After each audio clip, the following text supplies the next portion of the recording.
Hey guys, tonight we're stepping into the spirited world of ancient China, an era where rice wine flowed like rivers, drunken poets battled with words, and even funerals could turn into drinking contests.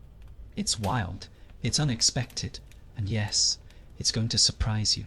So before you get comfortable, take a moment to like the video and subscribe, but only if you genuinely enjoy these strange, fascinating slices of history. And hey, drop a comment below. Where are you watching from? And what time is it for you right now? I'd love to know. You wake up to the sound of bamboo clinking and firecrackers echoing through the mist. It's Ghost Festival season, a time when the living set the table for guests who haven't drawn breath in centuries. Picture this: an old wooden shrine sits in the corner of your home, lit by candles that flicker like whispers. Offerings of steamed buns, roast duck, and of course, rice wine, all laid out with care, not just for tradition's sake, but for connection, because tonight you're not drinking alone. Now, imagine stepping outside and walking through a graveyard at dusk, arms full of wine jugs and incense sticks. It's not morbid, it's expected. Families gather around their ancestors' tombstones, pouring cups of alcohol onto the earth as if to say, "We didn't forget you." The scent of burning paper money fills the air, mingling with the grassy dampness of freshly watered graves. Some drink in silence, others toast to the sky, and some swear they hear someone toasting back. It wasn't just metaphor. People believed the spirits were right there with them, listening, laughing, maybe even sipping from the same cup. Pour a little on the ground, take a sip for yourself, then pass the jug around, even if no one's physically sitting beside you. In ancient China, the veil between the worlds wasn't just thin. It was woven into everyday life. And alcohol, it was the thread that tied them together. To drink was to remember was to honor, and to honor was to live well. But this wasn't some somber, grey ceremony. Oh no, this was a party. Musicians played flutes and cymbals. Kids ran between tombstones with sticky rice on their faces, and grandmas yelled at ghosts like they were old neighbors who forgot to call. You'd see men laughing too loud, cheeks red with wine, telling stories they knew the dead had already heard 1,000 times. It wasn't about new tales, it was about telling them again, because that's how the dead stayed alive. And then there were those who took it a little further. Some truly believed they could see the spirits.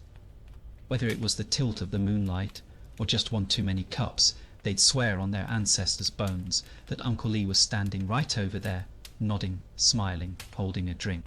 Others would join in, eyes wide, pretending, or not, that they too could see the blurry outline of a loved one. Was it hallucination? Was it grief? Or was it just good storytelling marinated in millet wine? Of course, things could get weird. Very weird. There were stories, whispered, not written, about people who poured too much wine for the dead and ended up possessed. Their speech slurred beyond drunkenness, their eyes empty bodies swaying to music no one else could hear. Some claimed this was the spirit finally taking a sip from the inside. Others just chalked it up to drinking on an empty stomach. Either way, no one dared interrupt, because you never really knew who you were interrupting. And don't think this was just a rural ritual hidden in far-off provinces. Even in the imperial courts, emperors and scholars left offerings on ancestral altars, bowing low with goblets in hand. Alcohol was a bridge, not just between the living and dead, but between power and humility.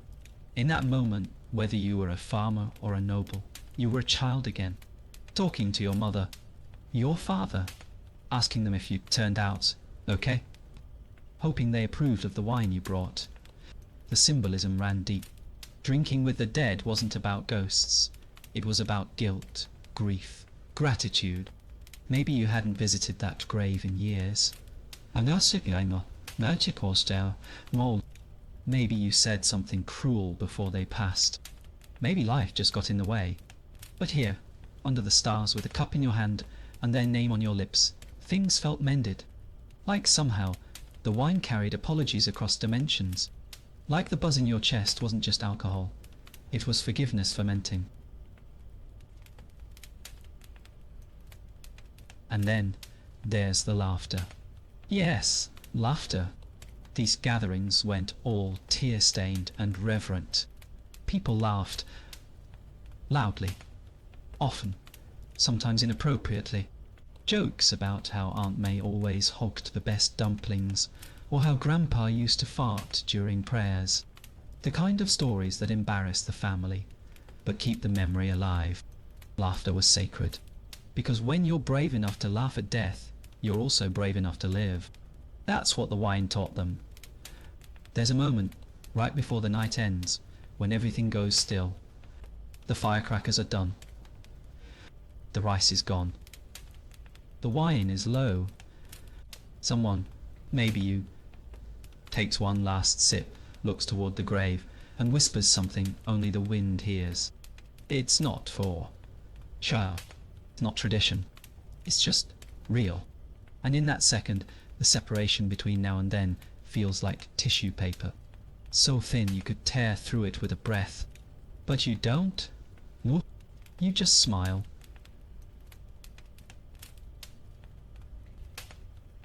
Because here's the thing. The ancient Chinese didn't fear ghosts. They feared forgetting. And wine was their way of remembering. Every sip said, you mattered.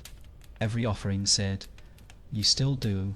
So the next time you raise a glass, maybe, just maybe, someone long gone is raising one with you. Whether you feel it or not, whether you believe it or not. Whether you believe it or not. That's the magic of drinking with the dead. And speaking of spirits, not all of them were quite so polite. Picture this, you're crouched in a smoky hut, surrounded by clay pots and fermented dreams. A friend hands you a bowl, no glass here, of something that looks like spoiled porridge and smells like wet socks left in the sun. You hesitate, then sip. Your tongue recoils, your nose burns, and your brain lights up like a festival lantern. Congratulations. You've just tasted millet wine, the ancient brew that made rice wine look like apple juice. And no, it doesn't get better the more you drink. The ancient Chinese didn't mess around with their booze. Millet wine, also known as jiu, was more than a drink. It was a slap in the face from your ancestors. Brewed in cracked clay vessels and left to ferment with wild yeast. It had a grainy, mushy texture that required both bravery and blind trust to consume. And the thing is, people loved it. They passed it around in community circles, whispering to spirits and laughing with ghosts as they drank the cloudy madness. Now imagine the kick. Not a smooth, gentle warmth, like a modern cocktail, but a sucker punch to the gut. Some batches were so potent that they bubbled long after they were poured. The fermentation didn't stop at the pot. It kept going in your stomach. That's right. Your intestines became part of the brewing process, turning your body into a distillery on legs. It wasn't just alcohol.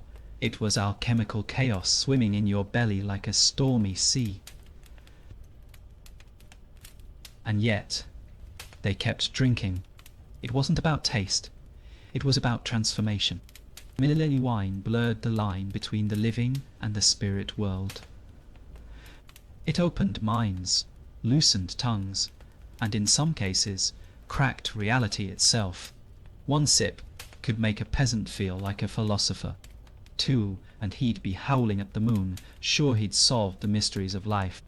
By the third bowl, he'd either be unconscious or proposing marriage to a tree. Sometimes both. This wasn't a drink for private reflection. It was communal, messy, and sacred. Villagers would gather for seasonal festivals, everyone dressed in rags and flowers, bowls in hand, dancing in the mud. You could hear children laughing, elders chanting, dogs barking, and somewhere someone throwing up behind a tree. The scent, a heady blend of fermented grain, sweat, incense, and the unmistakable sharpness of unwashed humanity. It was chaos, but beautiful chaos, tied together by that cloudy, unpredictable wine. Even the emperors were hooked. Royal courts had their own recipes, guarded like national secrets. Some used honey, herbs, or exotic fruits to mask the punch. But deep down, it was still the same drink. Millet mashed, fermented, and feared. Scholars would sip it while composing poetry or debating philosophy, slurring words, and claiming spiritual breakthroughs. Drunken inspiration was considered divine, and sometimes bad policy decisions were later blamed on millet clarity, a euphemism for blackout diplomacy. There was no standard measurement for how much was too much. Some drank until they couldn't stand, others until they couldn't remember their own names. And still they'd raise their bowls and shout to the heavens, as if their ancestors were tuning in for the show. Vomiting wasn't shameful. It was just part of the rhythm, like a drummer missing a beat. You threw up, wiped your chin, and got back to dancing. That was the ancient way. The texture alone was an adventure. This wasn't filtered or aged. It was chunky, sometimes requiring a spoon. The top layer could be watery, the middle thick as oatmeal, and the bottom a paste so strong it could peel paint. Some even fried the dregs like pancakes, claiming they cured hangovers. Others used them in rituals, smearing the sludge on sick children or burying it to protect crops. Millet wine wasn't just consumed. It was woven into the fabric of daily life. And don't get me started on the brewing process. Families would gather the millet, steam it, mash it by hand, and leave it in clay jars buried in the earth. There were no thermometers, no timers, just intuition and the smell of something ancient waking up. If you did it right, the spirit smiled. If not, you created a bubbling monster that could cause hallucinations, or worse. Trial and error was the method. Explosive diarrhea was the feedback.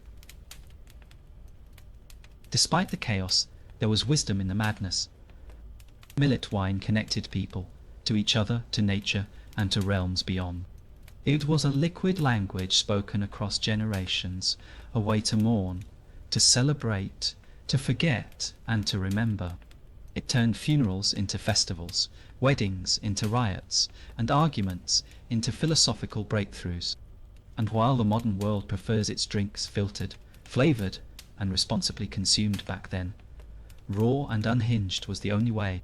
You can almost hear the clinking of ceramic bowls, the slosh of thick liquid, and the laughter that teetered between joy and delirium. It wasn't elegant. It wasn't safe. But it was real. The kind of experience that imprinted itself on your soul and stayed long after the hangover. The kind of drink that didn't just knock you out. It woke something up inside you. Maybe it was wisdom.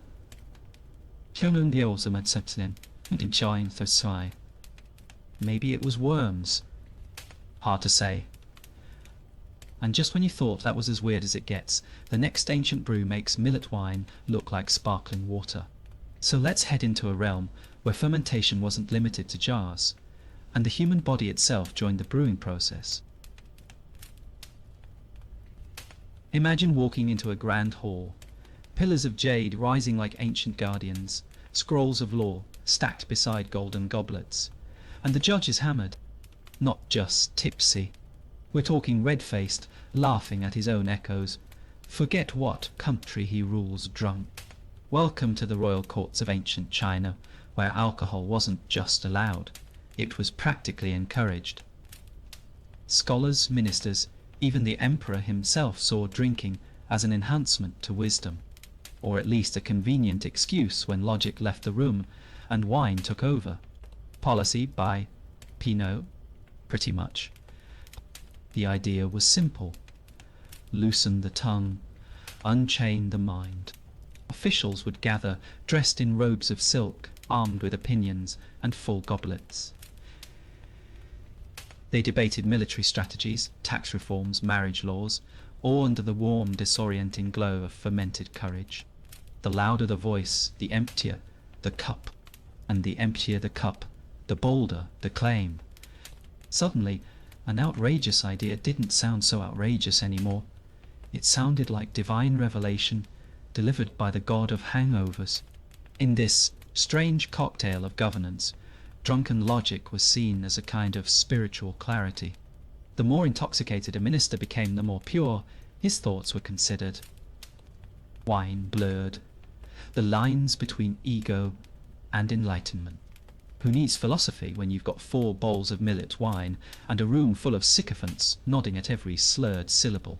Some believed the intoxicated mind was closer to the ancestors, a direct line to the wisdom of the dead, albeit with a hiccup or two.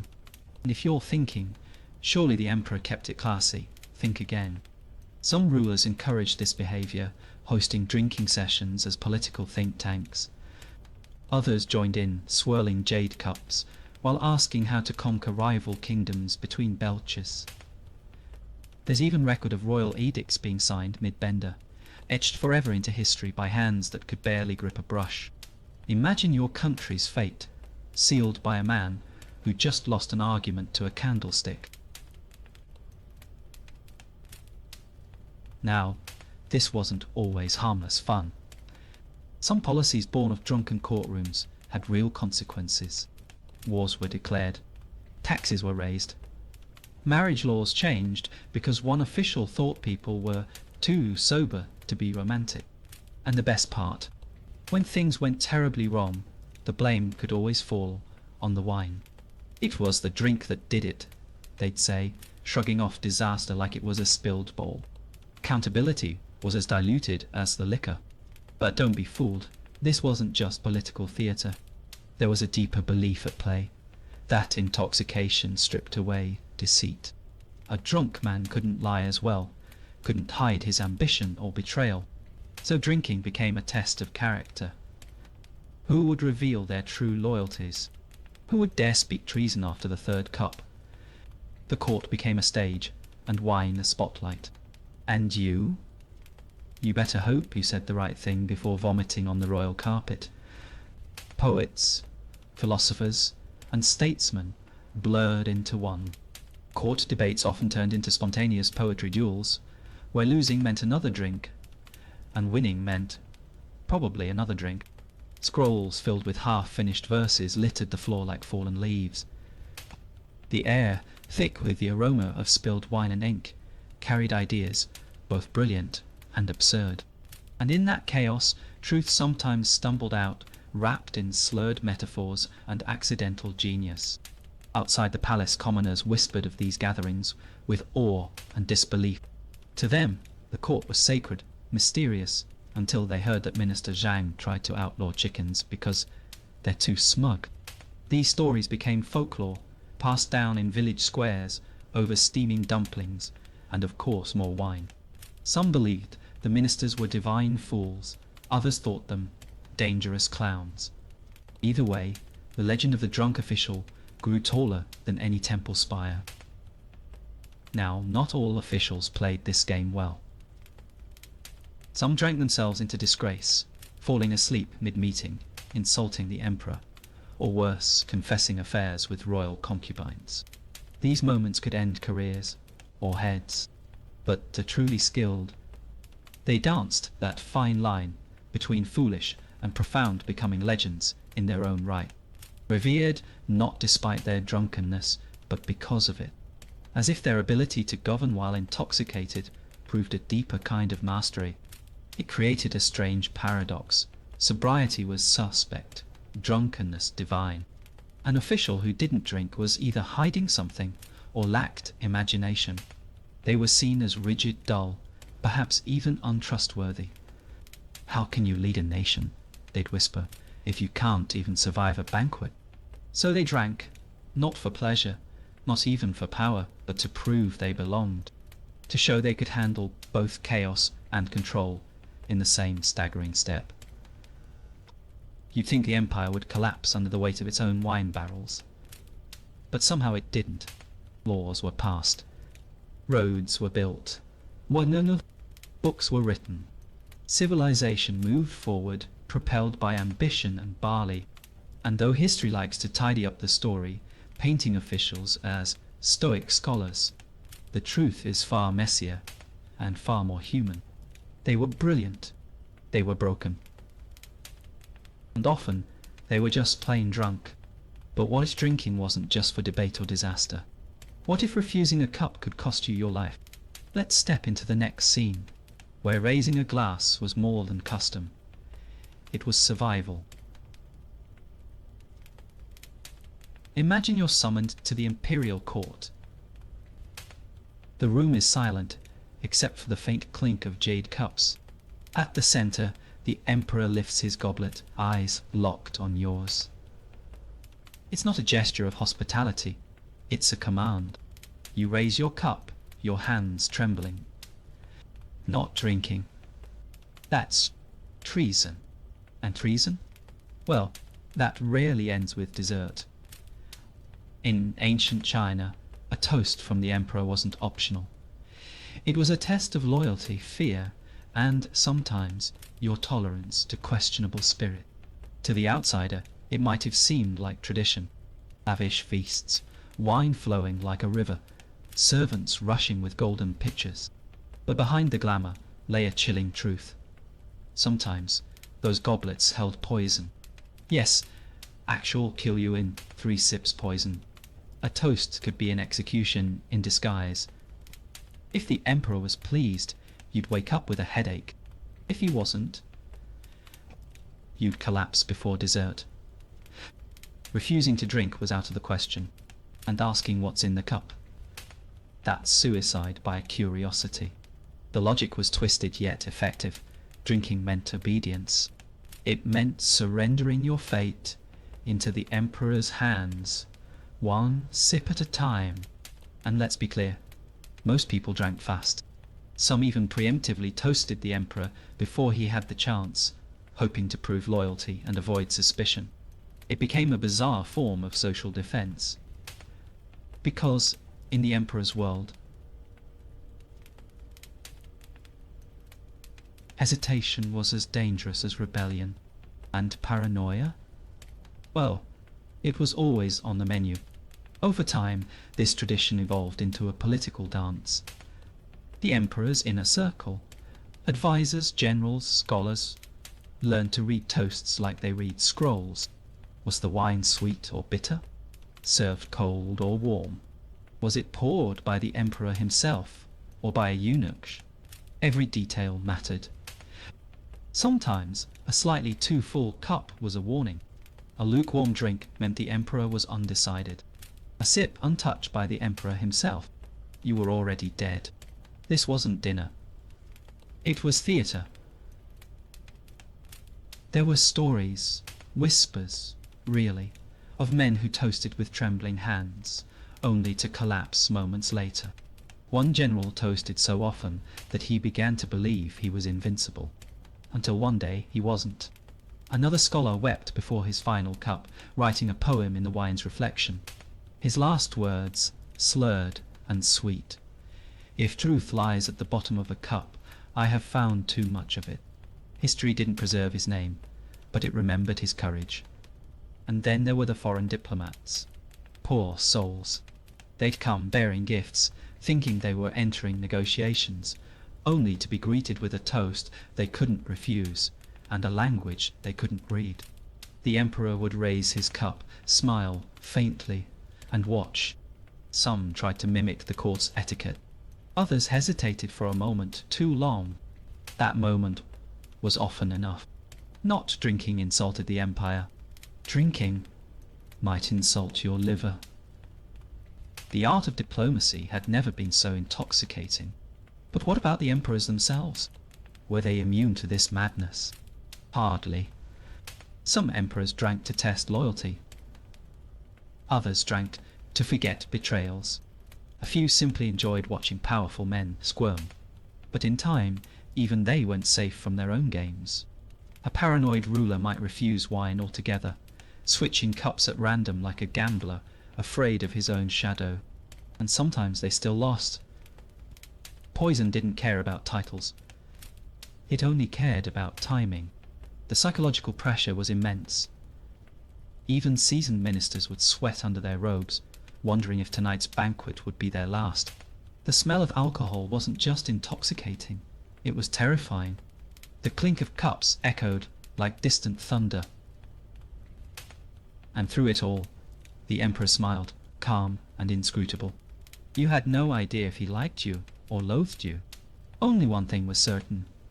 If he raised his cup, you raised yours. Anything less meant exile or execution. To navigate this world, one needed more than political skill. You needed stamina, strategy, and a stomach of steel.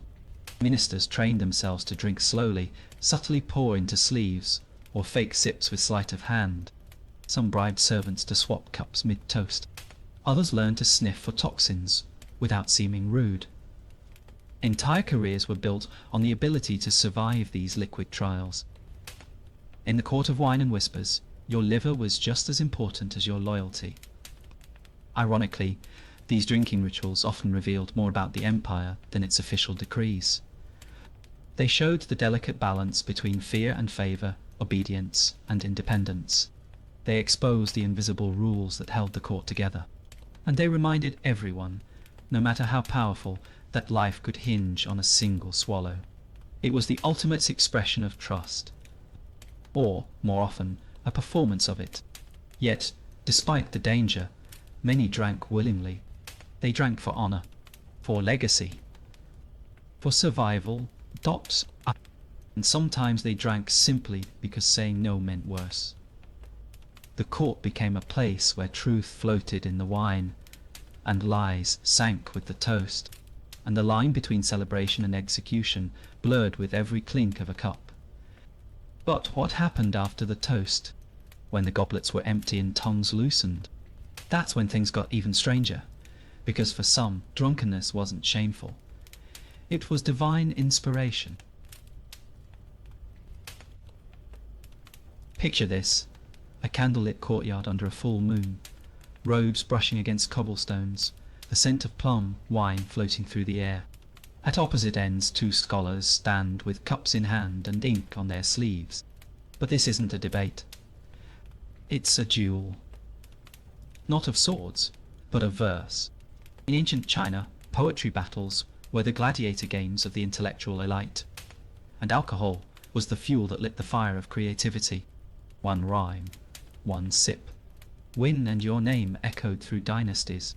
Lose, and you drank until the ink ran dry. These weren't casual recitals. These were rituals. The first poet would raise his cup, sip deeply, and unleash a verse so sharp it could cut through ego. The second, forced to respond with wit, grace, and a line even more devastating, or be doomed to gulp down another cup. This wasn't just art, it was strategy. Rhymes were loaded weapons. Meter mattered. And slurred words could mean either drunken genius or complete humiliation. There was no in between. Alcohol wasn't just tolerated in these settings. It was expected. It loosened the tongue and numbed the fear. It turned timid scholars into fire-breathing philosophers. A shy bureaucrat by day might become a poetic demon by night, scribbling verses that would make emperors weep, or at least hiccup with admiration. Some even believed that true genius only arrived after the third or fourth cup. Before that, you were just thinking. After that, you were channeling the heavens. The rules, ever-shifting, often absurd. Sometimes the theme was love, other times death, occasionally both. In 1 minute, you're describing cherry blossoms. The next, you're equating them to the fleeting nature of political favor. Layered meanings were essential. Drunken metaphors blurred into philosophical insights. A haiku could insult your lineage. A couplet could change your fate. And in between verses, the cup kept making rounds, faster if your rhymes were weak, slower if your words stung with brilliance. The audience. Oh, They were merciless. Fellow scholars, nobles' concubines, even servants would gather to watch the spectacle. They'd laugh, gasp, sometimes cry. They didn't just come for the poetry, they came for the collapse. The moment a scholar stumbled, slurred, or fell, face first into his scroll, was the moment they'd cheer the loudest, not out of cruelty, but out of shared delight. Because in those chaotic moments, even the wisest looked wonderfully human. Winners didn't get prizes. They got reputation. Respect, dots, incitations to court. Their verses would be copied onto scrolls, walls, even tombs. Losers? They got hangovers, shame, and occasionally an impromptu nap under a cherry tree. But here's the twist. Sometimes the worst poets became the most beloved. Not for their skill, but for their spectacular defeats. The scholar who rhymed moon with noodle while sobbing uncontrollably. A legend. His name was never forgotten, though his rhymes mercifully were. Some of the most iconic verses in Chinese history were born from these nights. Lines that questioned life, time, and mortality, penned by men too drunk to remember writing them.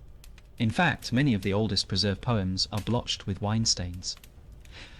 Scholars believe these weren't accidents. They were part of the art. The messier the page, the purer the soul behind it. Clean scroll meant hesitation. A stained one meant heart, or possibly vomit. We also vomit. These poetry duels weren't confined to the elite. Farmers, merchants, even soldiers tried their hand after enough drinks. Tavern walls were covered in failed rhymes and bold declarations. Some taverns hosted weekly contests. Winner drinks for free, loser sings naked. And yet, the rules were always the same. Drink, write, survive. For a culture that revered restraint and order, these poetic brawls were a controlled explosion, a beautiful rebellion where the ink flowed like wine and the wine like truth. Sometimes the duels ended with reconciliation. Two rivals, arms slung over each other's shoulders, reciting verses about brotherhood, while stumbling toward dawn. Other times, they ended with bruises and broken furniture. But either way, something sacred remained, because in that chaotic mix of wine and wisdom, people felt seen. Pain, their joy, their longing, all spilled out in stanzas. And whether those stanzas were brilliant or absurd didn't really matter. What mattered was that they were shared. And make no mistake, this wasn't just about poetry. It was about status, identity, survival. A well-placed verse could change your social standing. A clever metaphor could secure a government position. A brilliant insult could bring down a corrupt official. Words were currency, and inebriation made everyone spend freely. The bravest poets were those who dared to write what others feared to say, and who had the liver to survive saying it. Of course, there were consequences. Not all poems were received kindly. A few landed poets in jail. One infamous writer was exiled for comparing the emperor's policies to soggy rice. But even from exile, he kept writing. He claimed the distance gave him better metaphors. Nice. His exile poems, Dians, some of the most quoted in Chinese literature today. Turns out, nothing inspires good writing like a little danger, and a lot of liquor.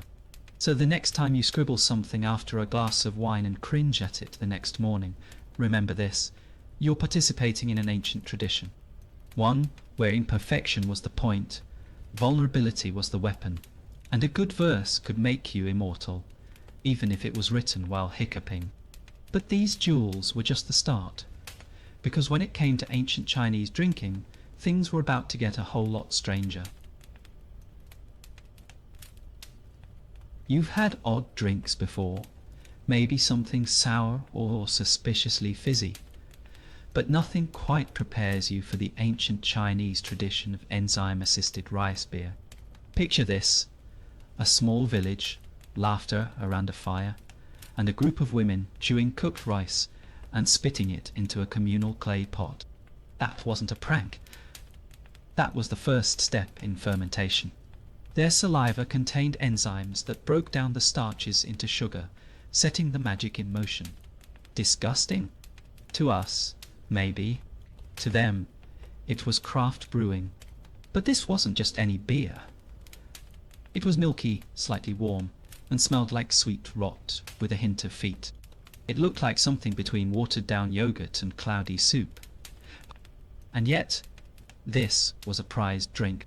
Families passed down fermentation, jars like sacred heirlooms, each with its own quirks, microbes, and family flavor.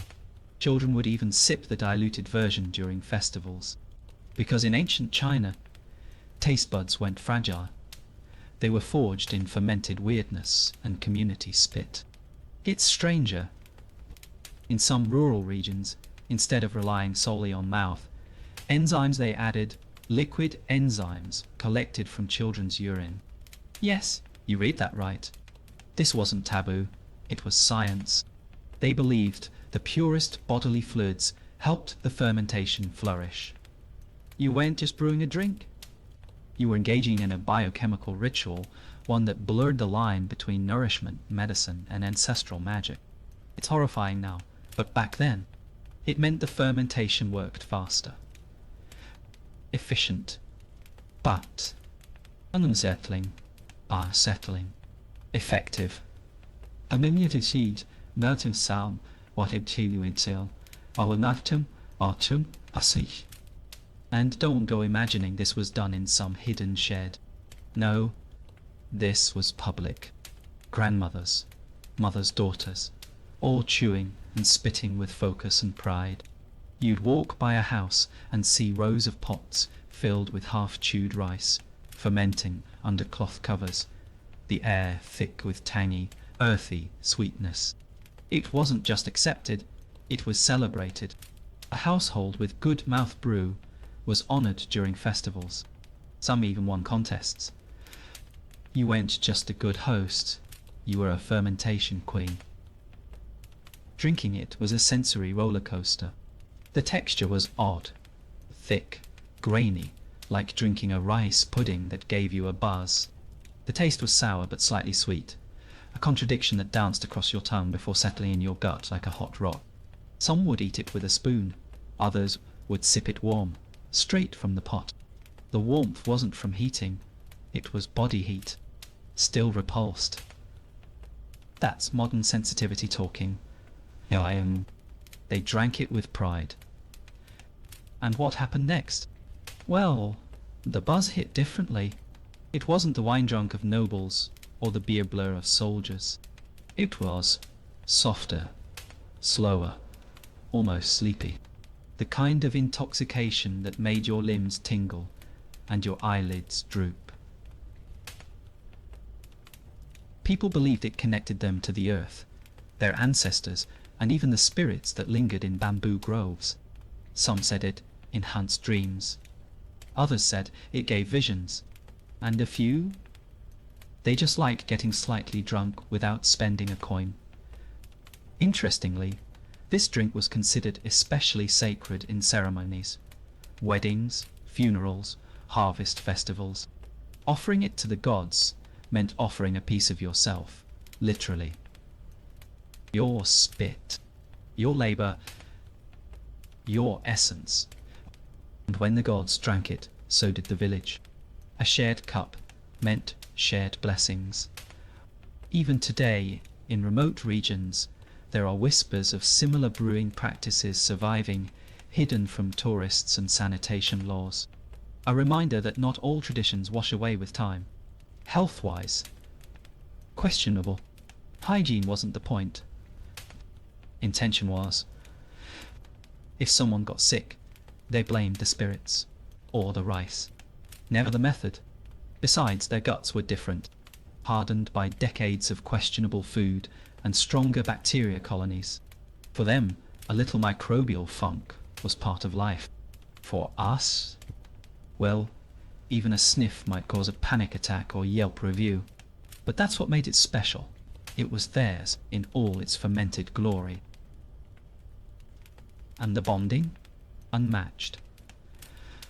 Families and neighbours gathered around, trading stories as they chewed.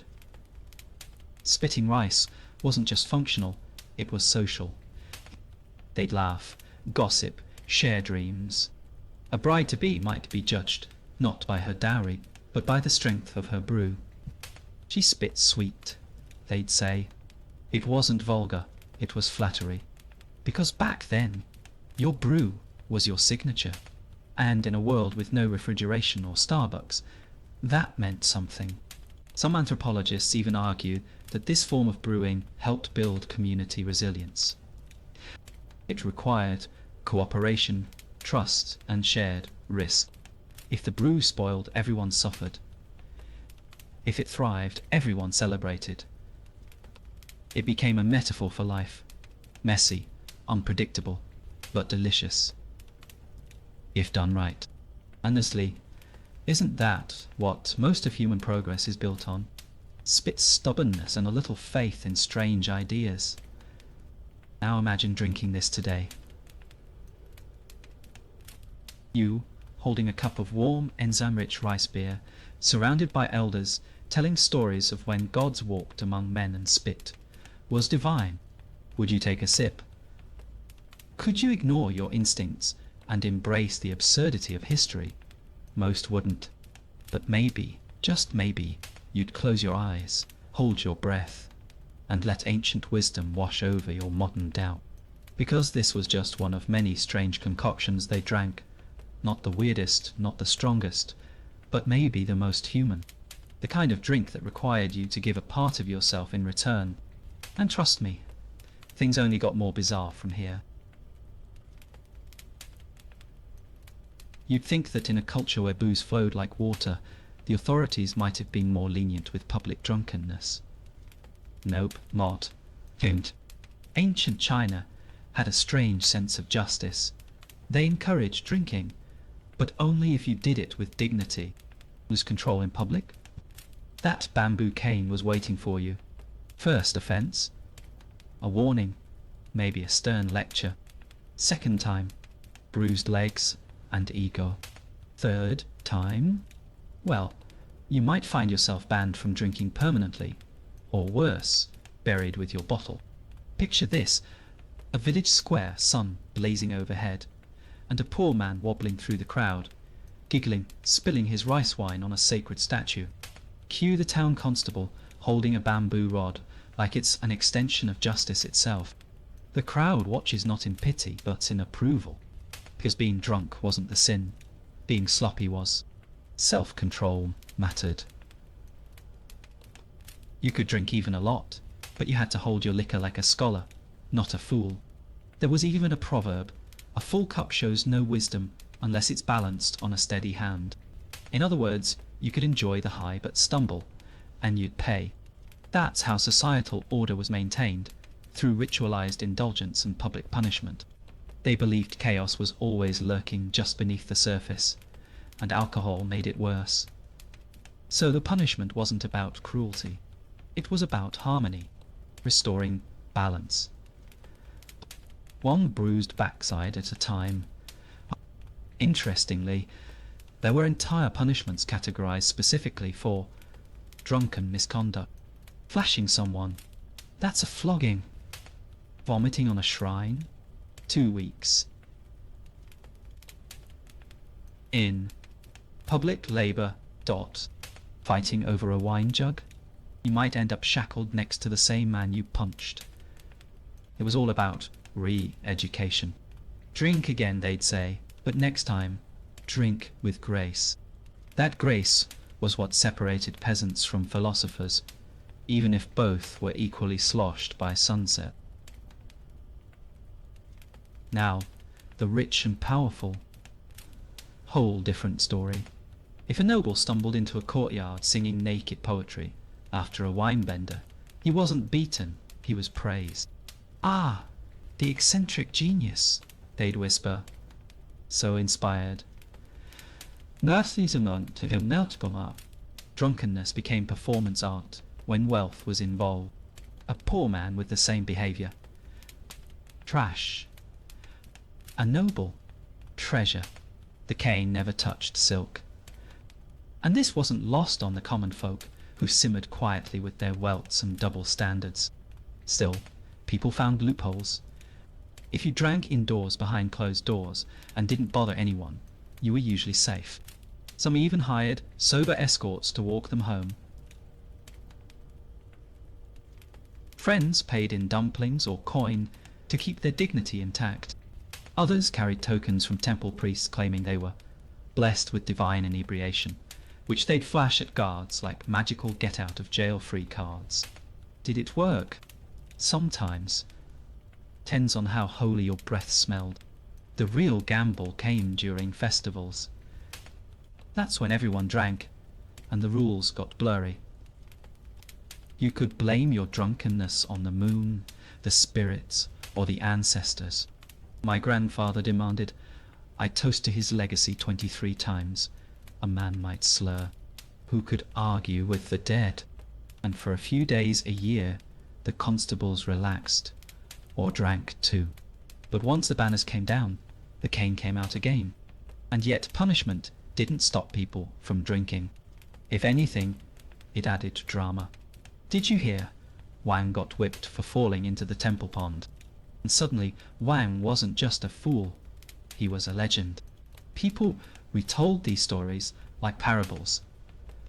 They laughed, winced, and poured another drink in honor of Wang's bruised. But pain became myth. Myth became culture. And culture, well, it was fermented in gossip and fear. In some regions, punishment became ritualistic. Drunkards were paraded through town with signs reading "Liver of Shame" or "Sark Fool," wearing oversized jugs as hats. It sounds cruel now, but back then it was oddly festive. Children threw ice at them. Elders clapped. And the guilty? Sometimes they laughed along, knowing they'd be back next week, because shame passed quickly. But the craving for wine never did, especially when life was hard and hope fermented slowly. Then there were the poets, those sad-eyed scribes who drank themselves into oblivion and called it enlightenment. If they were punished, they wrote odes about it. O bamboo rod, thou teacher of restraint. They made it art. Pain was ink, and their suffering immortalized. Some young men even got drunk on purpose just to write their own punishment poem, as if being flogged gave them depth. Maybe it did, or maybe it just hurt less when you gave it meaning. At the heart of it all was contradiction. A society that revered alcohol and punished its abuse. A place where getting drunk could make you a philosopher or a pariah. It all depended on timing, social class, and luck. But maybe that's the point. In a world teetering between order and chaos, alcohol was the spark, and the bamboo cane the extinguisher. Together, they kept the flame from burning too wild. And yet, some believed the bruises were worth it, that the temporary shame was nothing compared to the thrill of escape. Because when the wine flowed and your burdens melted, even if just for a moment, wasn't that a kind of freedom? A dangerous, beautiful, bruised freedom. And trust me, the next ritual was even stranger. Imagine waking up in ancient China, your mouth tasting like you chewed on a charcoal sandal, your head pounding like a war drum, and your memory reduced to vague images of singing goats and spilled wine. That, my friend, was called Tuesday, while hangovers were as old as alcohol itself. The cures? They were legendary, for all the wrong reasons. You didn't just suffer, you participated in a ritual of pain disguised as medicine. Spoiler alert, nothing worked. One popular cure was boiled ox liver mixed with dried scorpion tail. Sounds delicious, right? Wash us. The idea was simple. Eat something more horrifying than your symptoms. and you'll forget you're hungover. That steaming concoction looked like a punishment and tasted like vengeance. They believed the ox's strength would enter your body, and the scorpion's sting would drive out the toxins. What it actually did was make you question every decision that led you to that moment. And if that wasn't enough to reset your soul, there was turtle bile. Thick, bitter, and possibly alive, it was swallowed with trembling hands and silent prayers. Ancient physicians swore it cooled the fire in your stomach, the same fire caused by drinking 6 cups of rice wine and dancing on the emperor's table. Of course, the bile often came back up dramatically. So now you were hungover and covered in bile. Progress. Then came the ash remedy. Yes, actual ashes. Mixed into water or wine, because why not double down and chugged like it was holy elixir? Ashes of paper charms, burnt herbs, or sometimes just firewood. It grounds the soul, they said. It tastes like regret, replied everyone who tried it. The charcoal was believed to absorb the wine demons lingering in your blood, but mostly it just made you fart charcoal smoke and question your ancestors. You see, medical knowledge was as foggy as a drunken night in the rice fields. They didn't understand toxins or dehydration. They thought hangovers were spiritual battles, punishments from ancestors, or imbalance of yin and yang. So they treated it like exorcism, loud prayers, foul brews, and ritual screaming. Yes, screaming. You'd kneel before a shrine and scream your sins into a bucket of vinegar. The vinegar stayed. Your sins? Not so much. Of course, there was always the classic, just drink more. And drink they did. Chaser wine, recovery's sake, morning after mead, all supposedly designed to soften the edge of your hangover. What they really did was push your suffering 12 hours forward, like procrastinating your own collapse. It worked, until it didn't. Then you were back to square one with liver stew in your gut and turtle bile on your breath. Labor wasn't optional either. No matter how sick you felt, those fields weren't going to plough themselves. Imagine dragging a wooden hoe under a blazing sun, stomach bubbling vision, blurry all while an old man shouted Confucian insults at your pace. Ancient farmers had no sick days.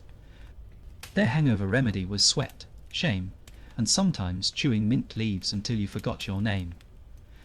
Or passed out, whichever came first.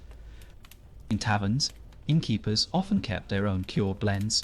Behind the counter, secret mixes of ginseng, deer antler, dried plum, and what might have been toenails. Patrons would beg for it, eyes bloodshot, hands shaking. And yet, even as they choked it down, they'd raise a shaky thumb and say, "Better than last time." No one believed them. It was the placebo effect powered by desperation and superstition, and it still didn't stop them from returning the next night. Then there were the monks. You'd think these sober sages would condemn drinking altogether, but no. Some monasteries had entire scrolls dedicated to balancing the spirit after intoxication. Their remedy? Meditation while upside down. So loi, hang from a rope, blood rushing to your head, and chant until the nausea became enlightenment. It's either the worst spa treatment or a bizarre audition for eternal wisdom. Depends on your perspective and your inner ear. But the worst part, none of it worked the same twice. What helped one man made another see ghosts. Remedies were passed down like family heirlooms, each generation adding more mystery and flavour, sometimes literally. My grandfather drank ox bile and never had a hangover again, someone would boast. Yes, others whispered, because he died right after. And so myths endured, growing stronger than any hangover they were meant to defeat. Strangely, though suffering became part of the ritual. The pain was proof you had lived fully the night before. A good hangover meant you hadn't held back. It meant your ancestors were entertained, your demons briefly silenced, and your cup never empty. Misery was the price of joy, and in ancient China, joy was rarely free. So they bore the headaches and bile with pride, sipping turtle soup like it was the nectar of gods. And just when you thought the worst had passed, your neighbour showed up with another jug, grinning like the devil. "Just one more cup," he'd say, and you'd know deep down the next morning's cure was already brewing, in regret, scorpion tails, and a healthy dose of denial. Let's talk about secrets. Not the kind whispered behind fans at royal courts, but the kind hidden in clay pots behind kitchen walls. In ancient China, brewing alcohol wasn't just a task, it was an act of power. And for elite women, power wasn't something handed out freely. If they wanted to drink, they had to brew. Quietly, secretly.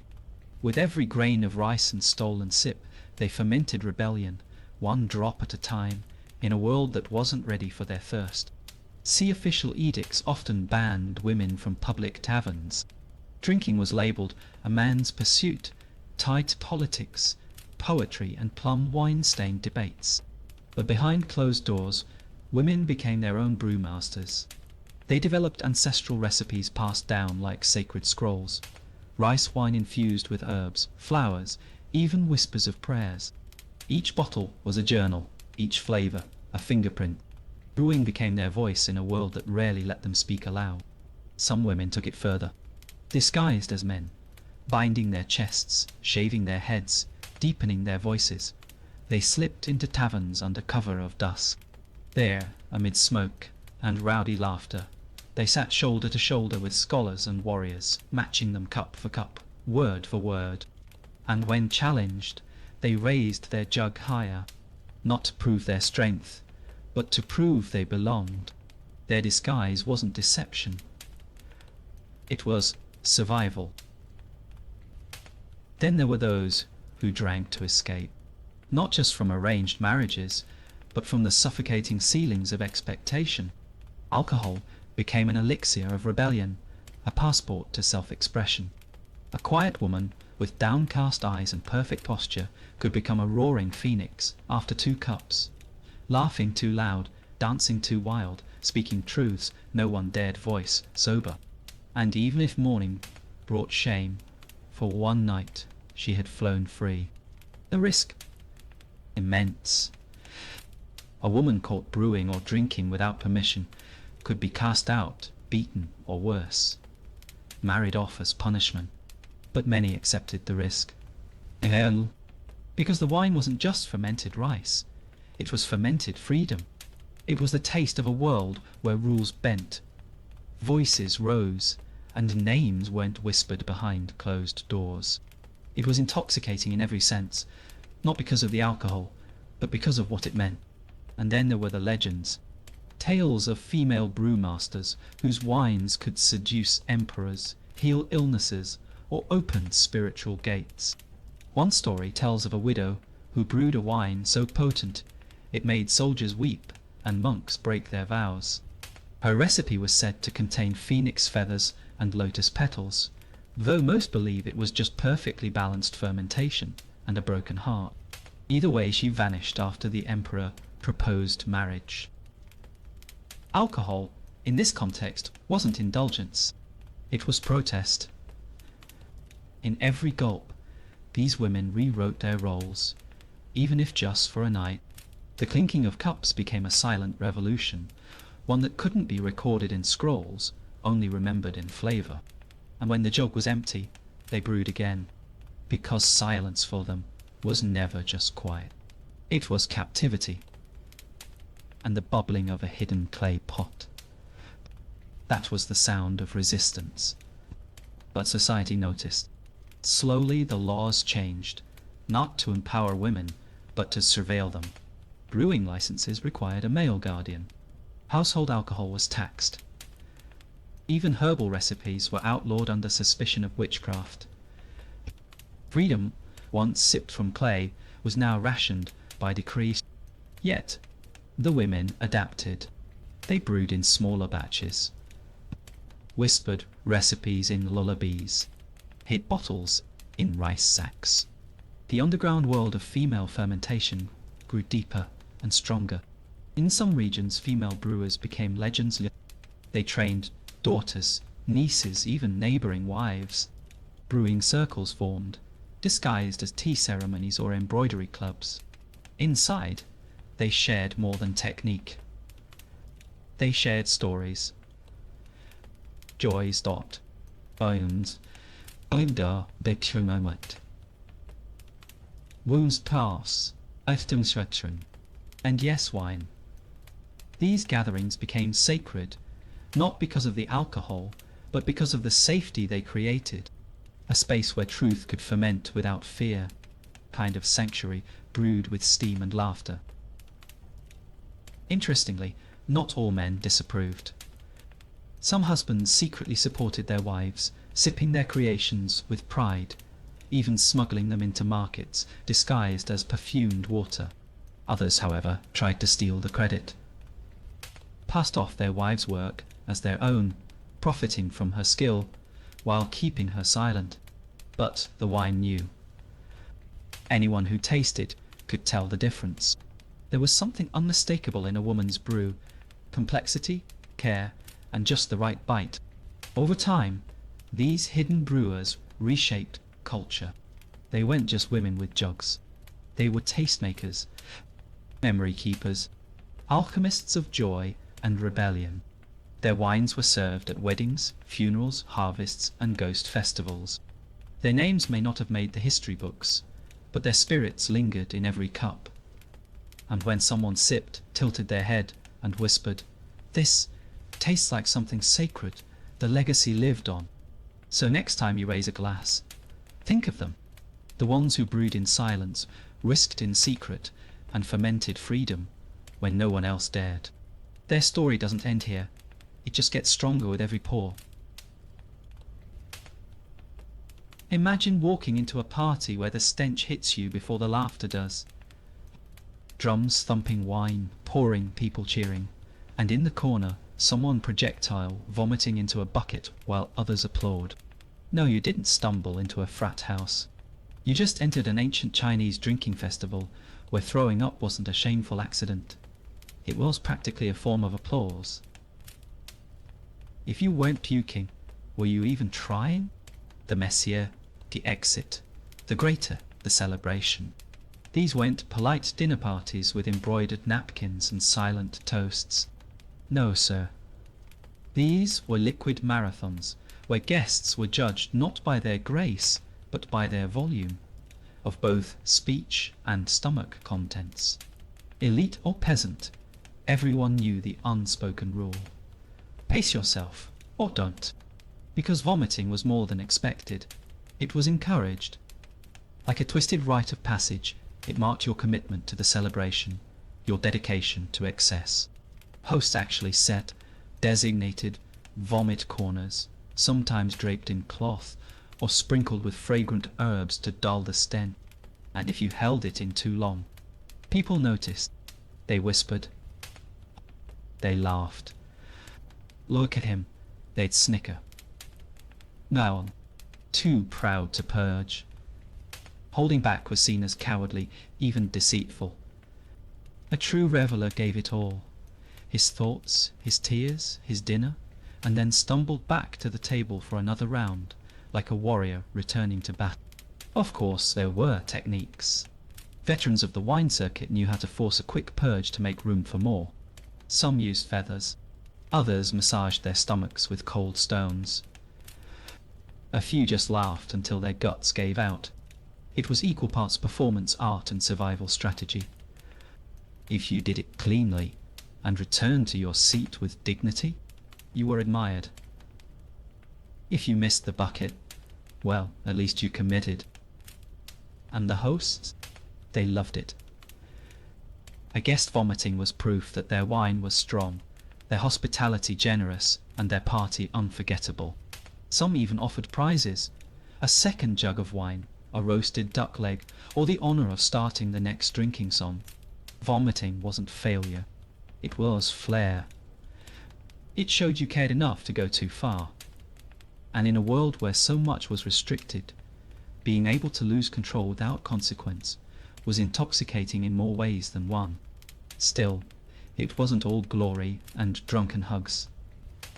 The aftermath was sticky. No one wanted to be the one who cleaned. So they didn't. Vomit pooled on floors. It dried on robes. Dash it till tunes were thirsts when he cried. If the dungeons in the way in Sheol, well all that mine. Dooms.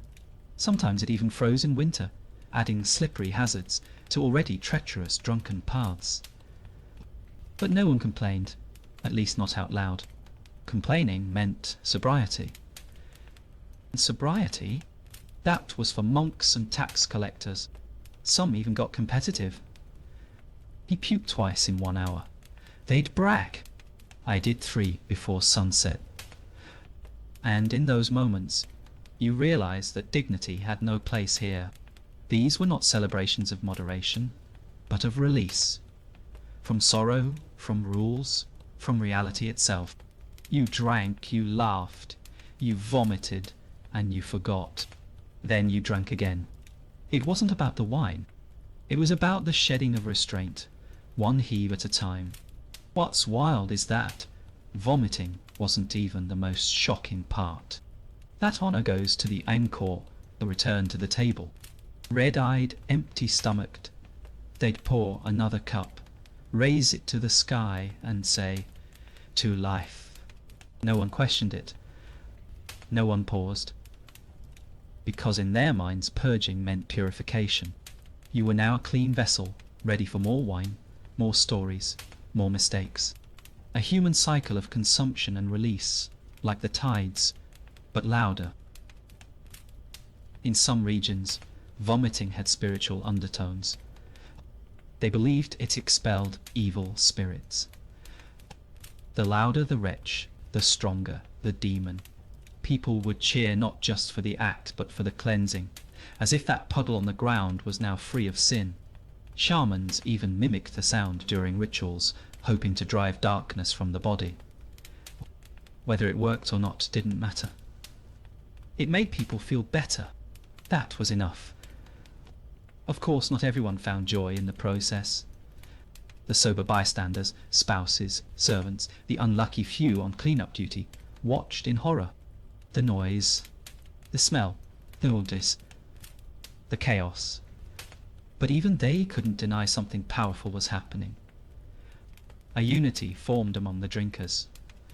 Bond forged through wine and bile. It was disgusting. It was beautiful. It was ancient catharsis with a splash of fermented rice. Today, you might judge. Call it uncivilized, barbaric, But think, haven't we all had moments where everything needed to come out? Emotionally, physically, spiritually, where control was the enemy and chaos oddly comforting. Their method was just messier. And as you picture that dimly lit party with broken jugs, full buckets and laughter echoing into the night, maybe, just maybe, you'll raise your glass in sympathy. And if you do, drink slowly, because we're not done yet. Picture this, a quiet forest clearing, dappled with sunlight filtering through jade-green leaves, the air thick with humidity and the scent of damp earth. Somewhere beneath your feet, sealed inside a hollow stalk of bamboo, a secret is bubbling. Not a snake, not a spirit, but wine. Earthy, rich, and patient. Brewing alcohol inside bamboo wasn't just clever. It was mystical. A ritual hidden underground, nourished by time, shadows, and the breath of the jungle itself. They didn't need barrels or jugs. Just nature's own container, fresh-cut bamboo, green and alive, filled with fermented rice, millet, or honey water. The process was simple in concept, but poetic in execution. The natural yeast in the bamboo walls, the microbes in the air, the moisture from the soil, all conspired in silence. You wouldn't touch it for months.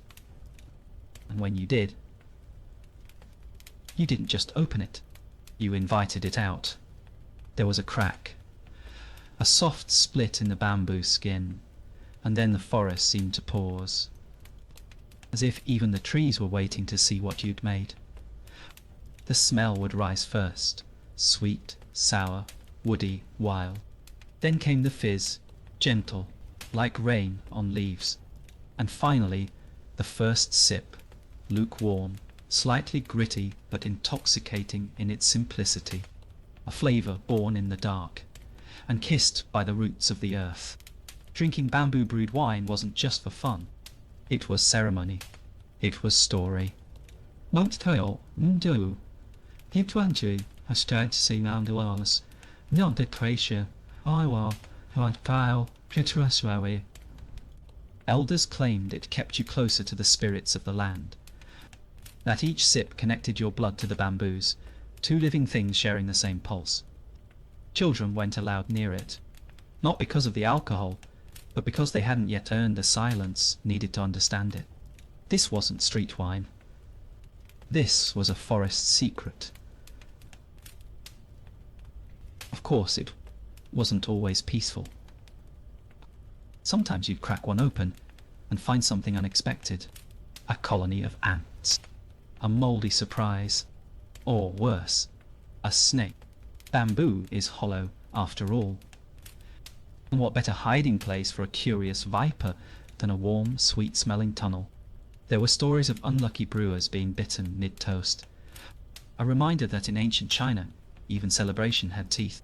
Still, the risks didn't stop anyone. In fact, they added a thrill. Would this batch taste like heaven? Or would it hiss? That uncertainty made every harvest feel like a gamble. A delicious, dangerous gamble. And those who mastered it were revered, not just as brewers, but as whisperers of nature.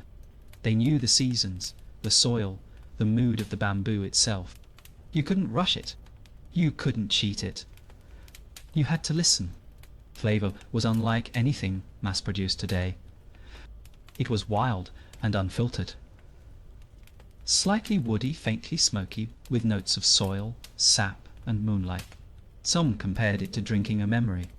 Others swore it tasted different, depending on who opened it, as if the bamboo recognized you. Superstition? Maybe. But in a world ruled by spirits and omens, taste was never just about the tongue. Bamboo brewing also served a practical purpose. The sealed stalks were nearly airtight, keeping bugs and rot at bay. They could be buried or hidden with ease, perfect for times when drinking was forbidden or taxed. Rebels drank bamboo wine in silence beneath the trees, toasting revolution with the earth's own goblet. Each gulp was defiance, each buzz a protest. At festivals, bamboo wine was shared with reverence, passed around in small cups carved from the same stalks. The first sip always went to the oldest person present, not out of tradition, but because they remembered what the forest used to be. Drinking wasn't just pleasure, it was memory preservation. A way to keep the past alive, even if the faces had faded. Some villagers even used bamboo wine in offerings, pouring it at the base of ancient trees, hoping to appease the forest gods, or placing it beside graves, believing the dead might still crave a taste. The drink connected generations, living, dead, and everything in between. A liquid thread weaving through time, soaked in grief, joy, and fermentation. Today, few still practice the art. Factories replaced forests. Bottles replaced bamboo. God puas mystic pattern.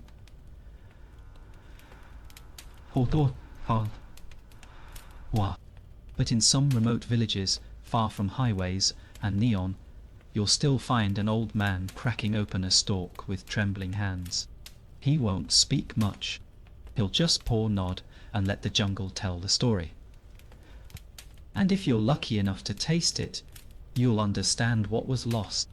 But there's more to be uncovered, because not all spirits are brewed in silence. You're sitting in a smoky hut at the edge of a mountain village. It's midnight. Candles flicker, drums pound, and in the corner a shaman downs his fifth bowl of rice wine. Not for pleasure. This is work. Ancient Chinese exorcisms weren't performed in silence or sobriety. They were loud, chaotic, and thoroughly intoxicated. Alcohol wasn't just a prop, it was the portal. Spirits, they believed, were easier to see when your vision was already blurred. The theory was simple. The more drunk the shaman, the thinner the veil between worlds. Wine loosened the body and cracked open the mind.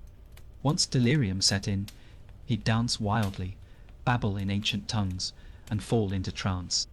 The villagers watched, breathless.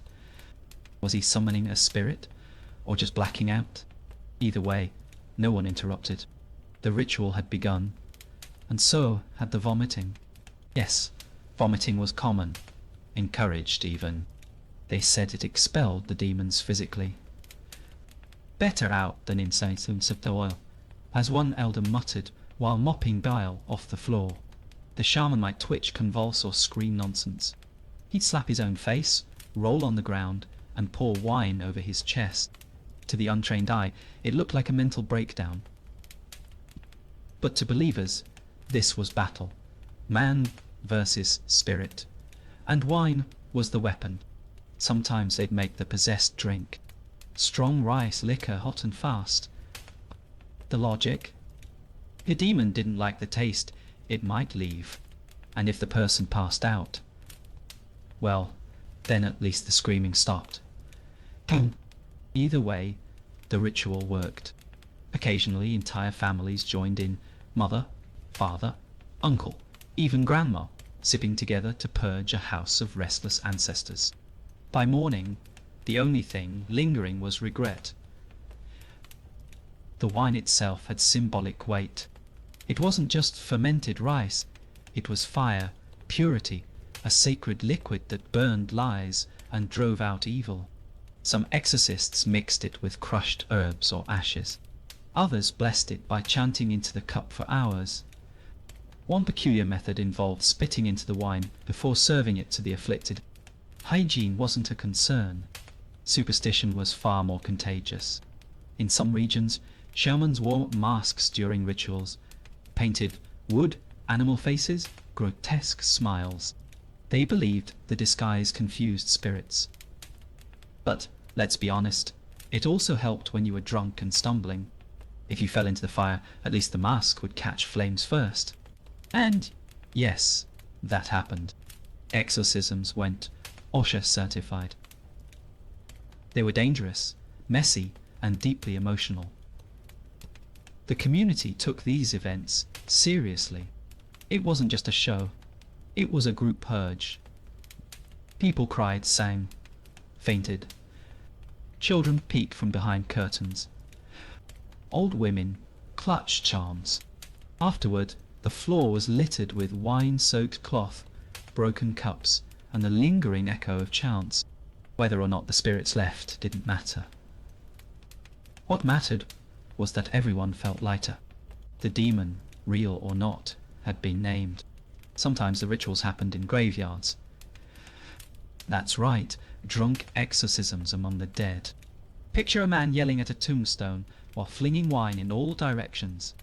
If the spirit was stubborn, the shaman might challenge it to a shouting match, or insult its lineage, or invite it to, "Come fight me like a ghost." No one ever knew if the ghost accepted, but the bruises the next day suggested someone did. There were darker tales too, stories of shamans drinking themselves into comas, and by the way, of possessions getting worse after the ritual, of entire villages cursed because the wrong wine was used.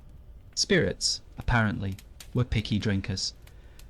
One legend tells of a ghost who only left after being offered bamboo-aged millet liquor from a specific mountain. The villagers had to hike 3 days to fetch it. When they returned, the possessed man had vanished, along with his wife. Still, alcohol remained central. It emboldened the weak, calmed the terrified, and made the impossible feel manageable. Whether you believed in spirits or not, it's hard to deny that getting absolutely hammered while screaming into a storm felt cathartic. In many ways, exorcism wasn't just about driving out evil. It was about letting go of fear, grief, shame. Wine simply gave you permission. These rituals blurred the line between medicine, religion, and theatre. Were they healing, hallucination, performance, all three? But the impact was real. People walked away, changed. Maybe because the spirit left. Maybe because they danced like lunatics while covered in wine and herbs. Or maybe, just maybe, because someone finally listened to their suffering, even if they did it through slurred words and dramatic sobs. And yet, as the last ember fades and the village sleeps, the air still feels thick. The shaman snores in a corner. The wine jug is empty. But was the demon ever really gone? Imagine this, a quiet scholar sitting beneath a crooked willow tree, his robe stained with ink, his breath smelling faintly of millet wine. That man was Zhuangzi, poet, mystic, and professional overthinker. He wasn't just sipping wine for pleasure. No, for him, every drop was a portal. As he drank, ideas unraveled. Reality softened. Time blurred. One night, halfway through a jug, he looked up and asked, "Am I a man dreaming of a butterfly, or a butterfly dreaming of a man?" Zhuangzi didn't fear contradiction. He bathed in it. Wine helped. Wine helped. When sober he could outwit emperors. But when drunk, he dismantled reality, like a bored child, pulling apart a spider's web. He questioned identity, purpose, even existence itself. His writings went dry philosophy. They were drunken epiphanies scribbled under moonlight. He didn't teach with a chalkboard.